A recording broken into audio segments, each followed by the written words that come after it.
Bukan Iteng dan Kabayan, namun mereka pasangan dari putra berprestasi yang dilahirkan di Kampung Mekar Mulia, Desa Kertayasa, Kecamatan Panawangan, Kabupaten Ciamis, Jawa Barat. Abad Badru Zaman, yang akrab disapa Abad, lahir pada 4 Agustus 1973. Dibesarkan dari keluarga yang kurang mampu. Sejak kecil, ia diasuh oleh kakek dan neneknya. Sawah dan ladang yang dimiliki keluarganya hanya mampu untuk memenuhi kebutuhan pangan sekadarnya. Sejak kecil terus terang saja terutama karena faktor ekonomi, sekolah SD ya yang membiayai kakek dan nenek saya dari pihak ibu. Kampung Mekar Mulia dikelilingi Gunung Sawal dan Gunung Cakrabuana. Dalam menjalankan aktivitas, warga di desa ini selalu melintasi sawah dan perbukitan setiap hari. Menanjak, menurun, curam, kalau hujan ya licin, kalau kemarau ya tanahnya retak-retak. Kami belum mengenal sepatu pada waktu itu, sehingga kami menggunakan sepatu praktis hanya sekali dalam seminggu, yaitu hari Senin saja. Itu pun kami membawanya dengan cara menjinjingnya. Baru dikenakan sepatu ketika sampai di sekolah ketika upacara bendera. Sisanya selain hari Senin kami ya pakai sendal jepit. Lumayan curam bisa dibilang. Kalau pergi menurun, kalau pulang otomatis menanjak. Meski hidup dalam keterbatasan, namun semangat belajarnya yang tinggi patut diacungi jempol. Abad dikenal sebagai anak yang rajin belajar. Setiap ada kesempatan, ia selalu membuka buku-buku pelajaran sekolah untuk dibaca. Usai belajar, ia pergi ke hutan mencari kayu bakar. Rutinitas ini dilakukan setiap hari. Jauh dari kata berlebih, untuk memenuhi kebutuhan dapur saja, sang nenek harus menjual beberapa ekor ayam peliharaannya. Hidupnya sederhana, hidup sederhana. Untuk makan juga hampir tidak cukup. Pinterna baik itu dina sagala rupina, kasolehanana, ketekunanana diajar, nuju lebet ke SD, pang bagerna, pang sopana, kanu janten indung sareng kanu bapak ka bapak teh estu pang sopan-sopana. Enggak manja dan enggak cengeng sih. Alhamdulillah enggak cengeng. Masa kecil Abad dihiasi dengan serunya bermain di sawah, sambil menangkap belalang dan mencari ikan di sungai. Semua hasil buruannya ia bawa pulang dan kemudian dimasak untuk lauk makan. Dulu waktu Pak Haji Abad belajar ngaji sekitar usia 6 tahun, ya dia orang yang sangat arif, orang yang pendiam, orang yang tekun belajar. Tahun 1986, Abad lulus dari Sekolah Dasar Negeri Kertayasa 1, Panawangan, Ciamis. Kemudian, ia melanjutkan sekolah di MTS Panawangan. Jarak tempuh dari rumah ke Sanawiyah sekitar 4 kilo, sehingga pulang pergi kami menempuh perjalanan 8 kilo tiap hari dalam seminggu. Jarak itu kami tempuh dengan jalan kaki. Belum ada ojek, belum ada menggunakan motor dan seperti itu. Alhamdulillah dari sisi perolehan ranking selama 6 semester di Sanawiyah saya selalu meraih ranking 1 sejak kelas 1 sampai kelas 3. Tahun 1989, Abad lulus dari MTS Panawangan. Kelulusan ini tidak serta-merta membawa kabar bahagia, karena kakek dan neneknya tidak sanggup lagi menyekolahkan Abad ke jenjang yang lebih tinggi. Kakek saya menyatakan angkat tangan dan bahwa beliau hanya mampu menyekolahkan saya hanya sampai tingkat SLTP atau Sanawiyah. Nah itu sedih yang paling saya rasakan.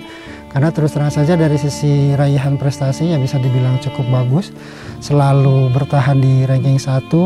Saya juga nilai EBTAN pada waktu itu ya ranking 2 dalam satu KKM Kawali. Tetapi kemudian karena lagi-lagi faktor ekonomi, keluarga saya dalam hal ini terutama kakek dan nenek saya menyatakan angkat tangan dan saya dinyatakan hanya sampai sanawiyah saja. Usai pengumuman kelulusan, terselip kabar bahagia dari kepala sekolah bahwa Abad menjadi satu-satunya siswa berprestasi yang berhak mengikuti tes masuk Madrasah Aliyah Program Khusus atau MAPK yang diadakan oleh Departemen Agama.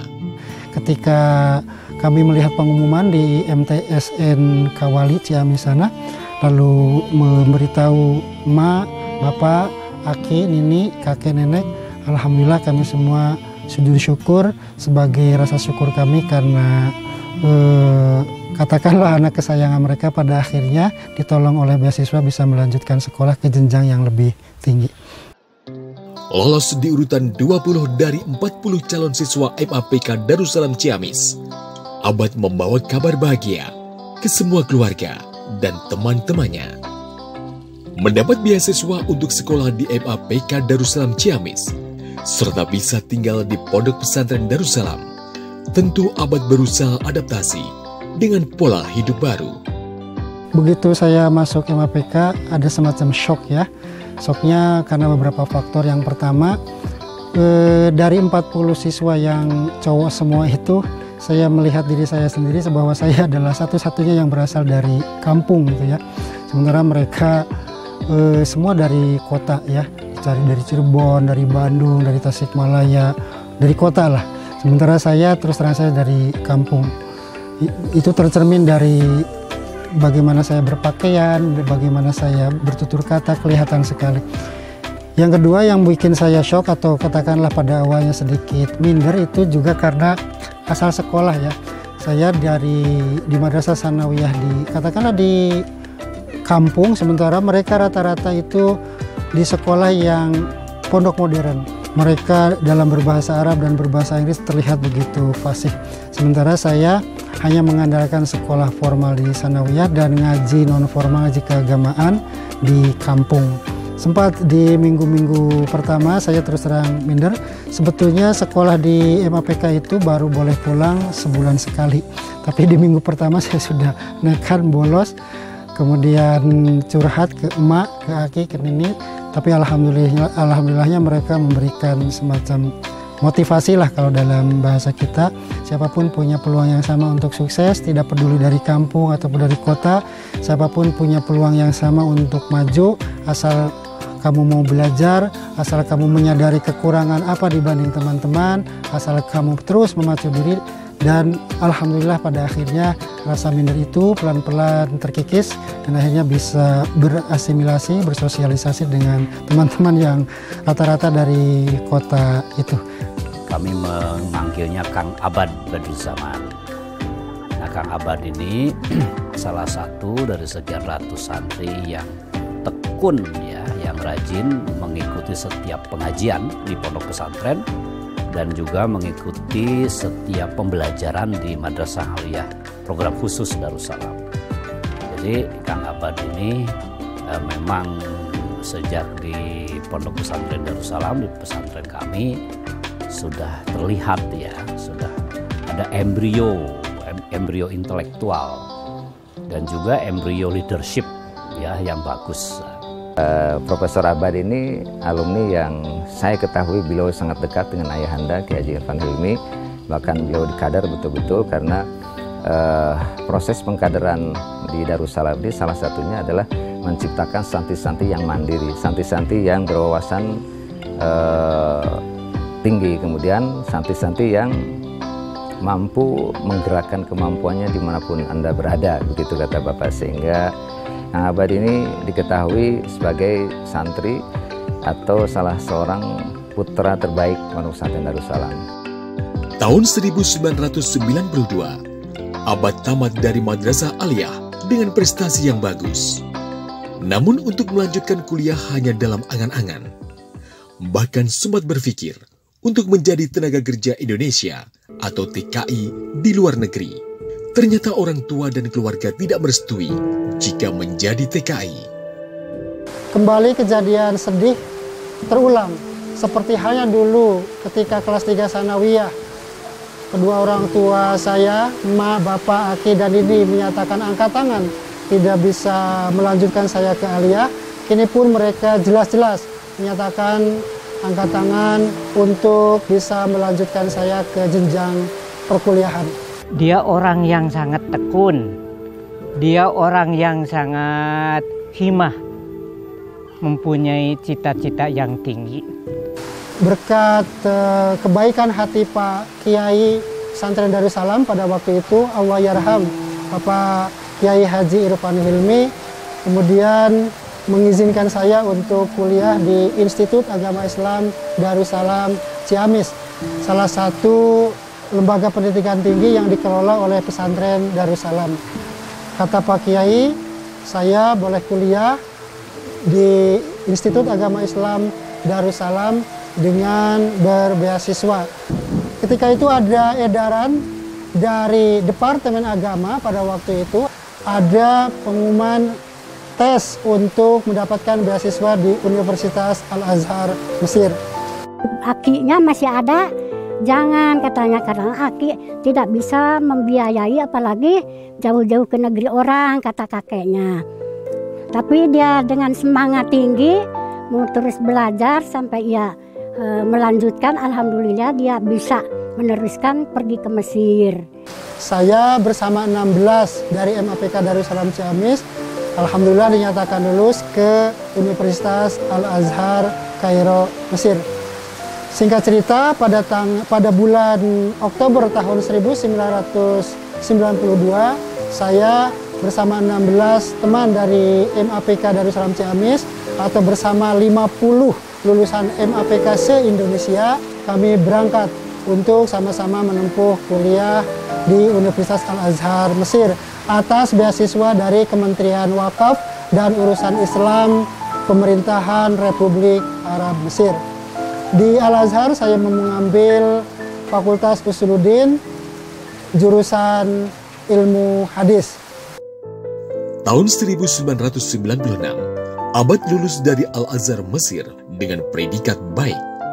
Ketekunannya, bacanya luar biasa gitu. Kalau saya baru baca berapa buku, beliau udah puluhan buku begitu. Makanya di awal-awal tahun juga beliau sering menulis di beberapa majalah di Mesir, majalah mahasiswa, pejuang ilmu,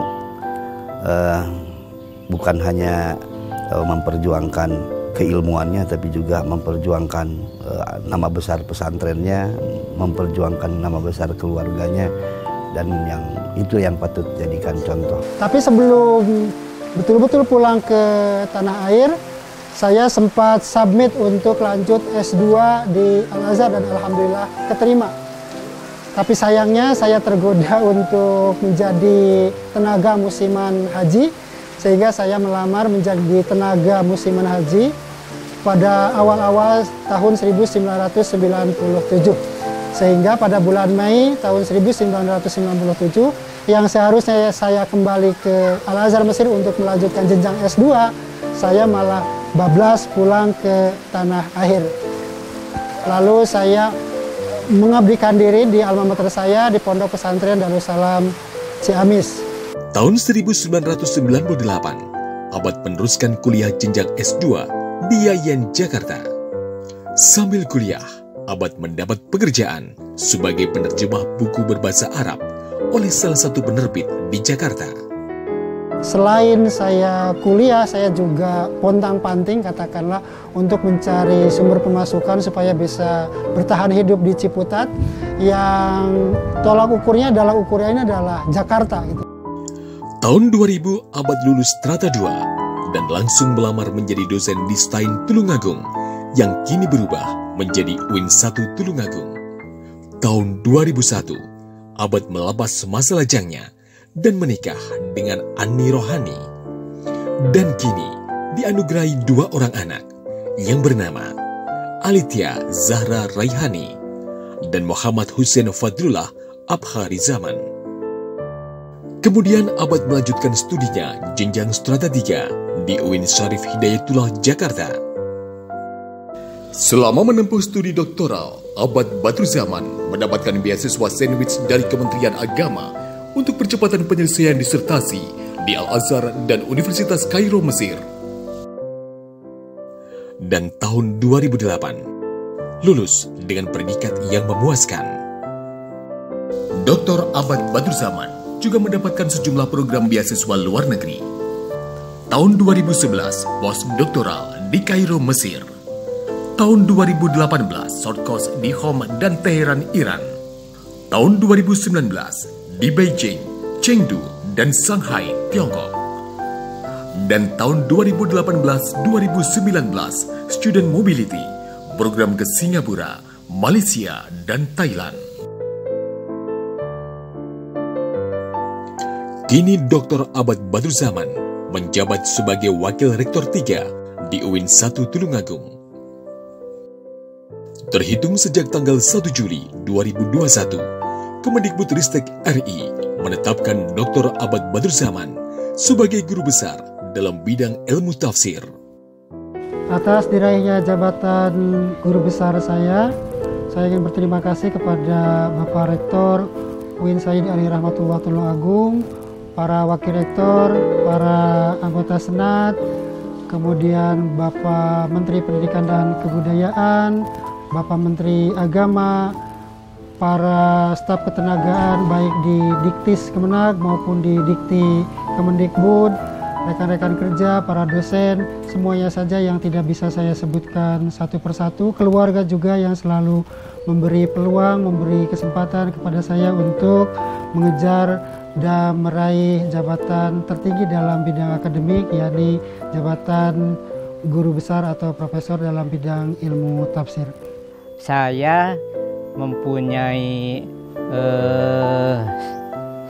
kalau sangkata itu bahasa Sunda, bahkan Abad itu melihat kepala depan tidak berambut, ya orang ini akan jadi orang yang besar.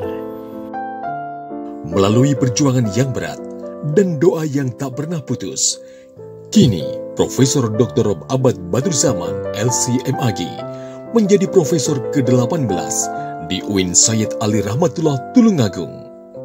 Selamat, Prof. Abah dayana tos cita-cita anjeun tos laksana. Pidoa mah mugi dikabul ku Gusti Nu Maha Suci. Abah sing aya dina kasalamatan, sing aya dina karidoan Allah, sing nyaah kasasama, terus kantenan kadulur, ka indung, sing aya dina lindungan Allah Subhanahu wa taala, ku mak didoakeun pisan, sing aya dina lindungan Allah Subhanahu wa taala, kalian aya dina karidoanana, ku mak didoakeun pisan ti lahir dugi ka batin. Sakitu pesan-pesan ti emak, mudah-mudahan sing janten putra putri sing saroleh, sing bisa neraskeun tatapak-tatapak raca bujang. Kitu wae ti mama.